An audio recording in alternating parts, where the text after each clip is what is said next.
شخص ایک غریب آدمی تھا مگر وہ بیوی بچوں والا آدمی تھا، بڑا عبادت گزار بھی تھا اور صبر بھی کمال کا تھا۔ ایک رات کو نماز کے لیے جب بیدار ہوا تو اس نے دیکھا بچے رو رہے ہیں۔ وہ معلوم کیا فیملی سے کہ معاملہ کیا ہے، پتا چلا کہ سب بھوکے ہیں، کھانا نہیں کھایا، فاقہ ہے۔ اس صابر عبادت گزار نیک بندے نے کیا کیا؟ ہماری جگہ کوئی ہوتا تو کیا کرتا؟ شکوہ کرتا، شکایت کرتا، کمپلین کرتا اللہ کی بارگاہ میں، مولا میں تو نماز بھی پڑھتا ہوں، تہجد کے لیے اٹھا ہوں، بچے پھر بھی بھوکے۔ نہیں میرے پیچھے اسلامی بھائی، بزرگان دین کا یہ انداز نہیں تھا۔ زباں پر شکوے رنجو علم لایا نہیں کرتے، نبی کے نام لیوا غم سے گھبرایا نہیں کرتے۔ اس نیک آدمی نے کیا کیا؟ اپنے روتے ہوئے بچوں کو قریب بلایا اور کہا کہ ایسا کرو، سب مل کر درود و سلام پڑھتے۔ آقا کی بارگاہ میں پریشان ہونا، آئیے مل کر درود و سلام کا نذرانہ پیش کرتے ہیں، انشاءاللہ ضرور کرم ہو جائے گا، غیب سے مدد ہو جائے گی۔ اب یہ سب درود پاک پڑھنے لگے۔ یہ کیسی محفل تھی درود کی، غم زدہ تھے، بھوکے تھے، فاقہ زدہ تھے، مگر پھر بھی رب کی رضا پر راضی تھے اور اللہ کی عطا سے نبی پاک علیہ الصلوۃ والسلام پر درود و سلام کا نذرانہ پیش کر رہے تھے۔ اب یہ نیک آدمی بھی سو گیا، آنکھیں تو بند ہوئی، قسمت جاگ اٹھی۔ سرور کائنات صلی اللہ تعالی علیہ وسلم خواب میں تشریف لائے اور فرمایا کہ فلاں مجوسی کہتے ہیں ناظرین آگ کی پوجا کرنے والے، فرمایا فلاں مجوسی غیر مسلم کے گھر جانا، اسے سلام کہنا اور پیغام دینا کہ تیری دعا قبول ہو گئی ہے، اور اس سے کہنا کہ محمد صلی اللہ تعالی علیہ وسلم کا تیرے نام یہ فرمان ہے کہ جو کچھ اللہ عز و جل نے تجھے عطا فرمایا ہے اس میں سے میری مدد کر۔ یہ شخص جب اٹھا بیدار ہوا بڑا خوش، ظاہر ہے عاشق رسول کی تو عید ہو گئی نا، نبی پاک کی جو دید ہو گئی، مگر پھر سوچنے لگا کہ پیارے آقا مجھے کسی غیر مسلم کے پاس بھیجیں گے، یہ کیسے ہو سکتا ہے؟ اپنا سلام بھی بھیج رہے ہیں، حالانکہ وہ شخص تو غیر مسلم ہے، مجوسی ہے، آگ کی پوجا کرنے والا ہے، کنفیوز، ڈبل مائنڈڈ۔ اب کروں تو کیا کروں؟ دوبارہ سویا، نبی پاک علیہ الصلوۃ والسلام کی پھر زیارت ہوئی، آقا علیہ الصلوۃ والسلام نے دوبارہ وہ پیغام دیا۔ اب جب صبح ہوئی تو نماز فجر ادا کی اور اب اس آتش پرست مجوسی کا وہ گھر تلاش کرنے لگا۔ مجوسی تو پورے شہر میں بڑا دولت مند تھا، بڑا مشہور تھا، جس سے پوچھا اس نے ایڈریس بتا دیا۔ اب وہ اس مجوسی کے پاس گیا، دیکھا تو بہت سارے نوکر چاکر تھے اس کے آس پاس۔ اس نے اس سیٹ سے، اس مجوسی سے کہا کہ مجھے تمہارے سے بات کرنی ہے، میں تم سے بات کرنا چاہتا ہوں، ایک اہم پیغام لایا ہوں۔ اب اس نے ذرا تخلیہ کیا، اکیلے میں لے گیا، اب بتاؤ کیا بات کرنی؟ اس نے کہا ہمارے نبی علیہ الصلوۃ والسلام نے تمہیں سلام ارشاد فرمایا۔ مجوسی کہتا ہے کہ میں تو تمہارے نبی کو نہیں جانتا اور نہ میں مسلمان ہوں، میں تو ان کے پیغام کا بھی منکر ہوں۔ تو انہوں نے کہا کہ وہ جو عاشق رسول تھا کہتا دیکھیں مجھے نبی پاک خواب میں تشریف لائے، 2 بار تمہارا نام لیا اور کہا جا کر میرا سلام دینا، اور انہوں نے ایک اور بات بھی کہی کہ تم نے جو دعا مانگی ہے نا، وہ دعا تمہارے لیے جو مانگی گئی ہے وہ قبول ہو گئی ہے۔ اچھا، اور آقا نے یہ بھی فرمایا کہ میری مدد کرو، میں پریشان ہوں۔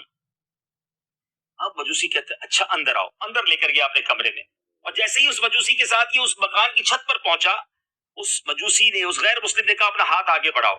وہ بزرگ، وہ نیک آدمی نے اپنا ہاتھ آگے بڑھایا، مجوسی نے اس کا ہاتھ پکڑا اور کلمہ پڑھ کر مسلمان ہو، اشہد ان لا الہ الا اللہ اشہد ان محمدن عبدہ ورسولہ پڑھا اور مسلمان ہو گیا۔ اب بڑا اچھا مسلمان ہوا، اپنے ساتھیوں کو بلا کر کہتا ہے تمہیں معلوم ہونا چاہیے کہ میں اب پہلے گمراہ تھا، اب میں نے اللہ اور اس کے رسول پر میں ایمان لے آیا ہوں، تو تم میں سے جو ایمان لائے گا اس کے پاس جو کچھ میرا ہے وہ حلال ہے، اور جو رہ گیا وہ میرا مال دے دے۔ اب میری جو ایمان نہیں لائے گا وہ میرا مال واپس کرے، میرا اس سے تعلق ختم۔ اب نوکر تاجر بہت سارے اس سے کام کاج کرنے والے تھے، کہو آپ ایمان لائے ہم بھی ایمان لاتے ہیں، بہت بڑی تعداد مسلمان ہو گئی۔ اچھا یاد رہے مدنی چل کے ناظرین کے مجوسیوں میں ایک طریقہ ہوتا ہے کہ وہ بھائی بہنوں کی شادیاں بھی کرواتے ہیں، ایک عجیب ان کی ریت ہے۔ تو اس مجوسی نے کچھ دنوں پہلے ہی اپنے بیٹی اور بیٹے کی شادی کروائی تھی، اس نے اپنے بیٹے کو بلایا، کہا بیٹا دیکھو میں نے کلمہ پڑھ لیا ہے، میں مسلمان ہو گیا ہوں، اگر تم مسلمان ہوتے ہو تو میرے بیٹے ہو، میرے ساتھ رہو، ورنہ تمہارا میرا تعلق ختم۔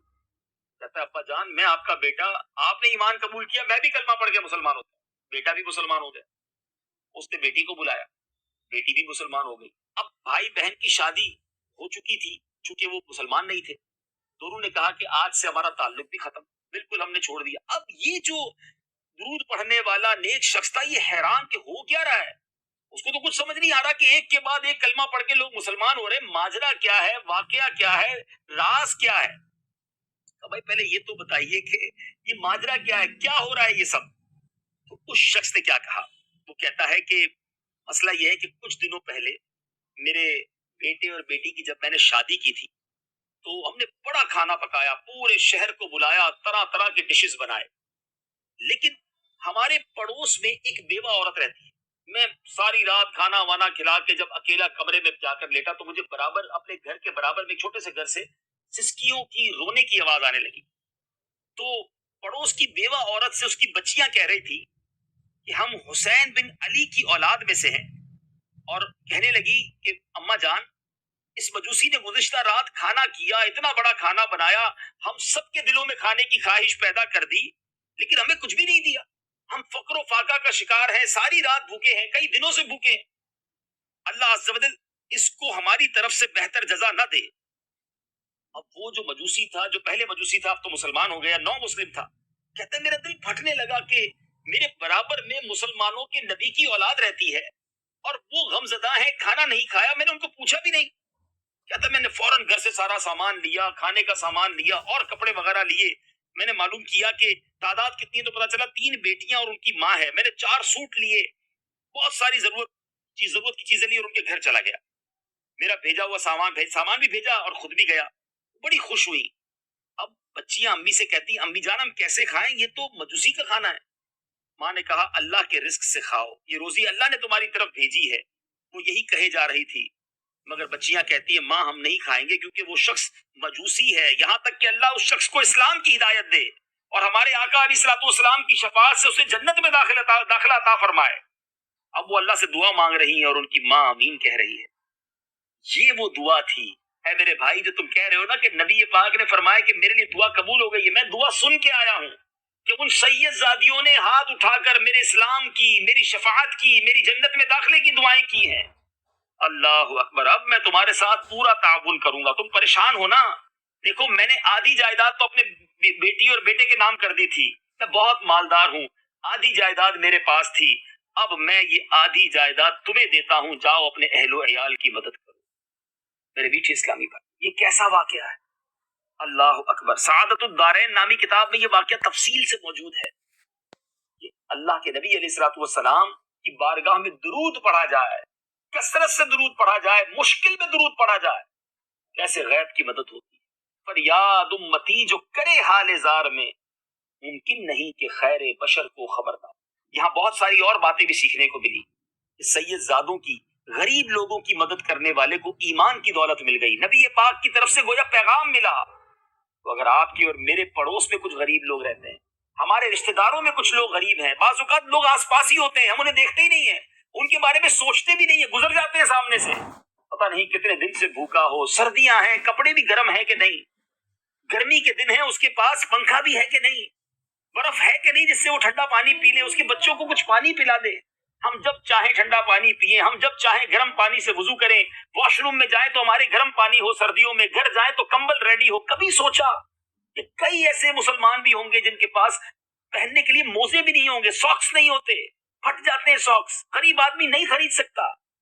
خدا را یہ احساس اپنے اندر پیدا کیجیے، اور بالخصوص جو آل رسول ہے، جو نبی پاک کی نسبت ہے، اس کے تو ادب ہی کچھ اور ہونا چاہیے نا۔